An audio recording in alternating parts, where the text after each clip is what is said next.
келесі әріп бізде шина, истифада. Истифада не болды десек, тілдің ешқандай қысым, еш нәрсе жасамайды, оны ең еркін дыбыс шығу деген нәрсе. Махражы. Мына тілдің ортасы, міне тілдің ортасы, қандай ортасына. Негізі джим, шин, я, үшеуі бір жерде орналасқан. Тілдің ортасын, таңдайдың ортасын. Бірақ айырмашы неде, олар сәл таңдайдан алыстап қалады. Қараңыз, тиіп тұр ғой. Тимейді. Я, одан да тимейді. Бірақ не жұмыс жасап тұр? Тілдің ортасы жұмыс жасап тұр ма? Болды. Тілдің ортасын таңдайдың ортасына деген нәрсе. Енді ол бойында не бар? Жаңа истифаля, яғни жіңішке. Енді қараңыз, әш дейікші. Саусақ салайық. Әш. Ауа шығып жатыр ма? Чувствовать надо. Не болады? Хамс болады. Одан кейін әш. Жалғасып кетіп жатыр ма?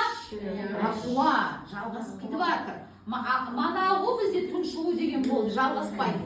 Жалғасып кетіп жатыр ма? Ол бізде рахуа. Енді қараңызшы.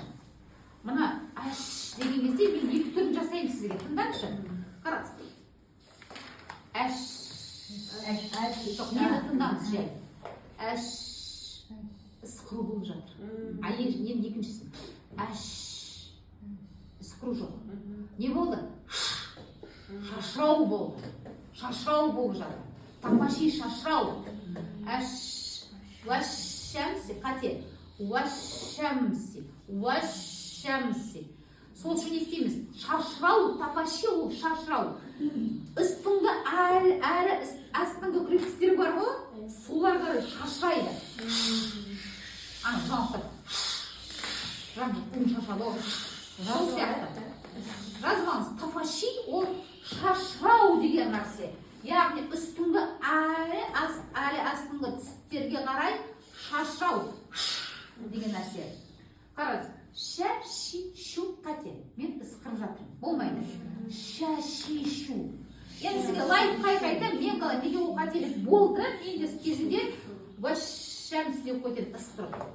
Енді не істеймін? Мына тілді кішкене мен түсірдім. Деген түсінді шықты. Айсыр көтерілсе алды. Ода ысқырамын. Дедім да, мен түсірдім алды бөлігі. Төменге қарай. Онда шашырау болды менде. Шашишу. Рош.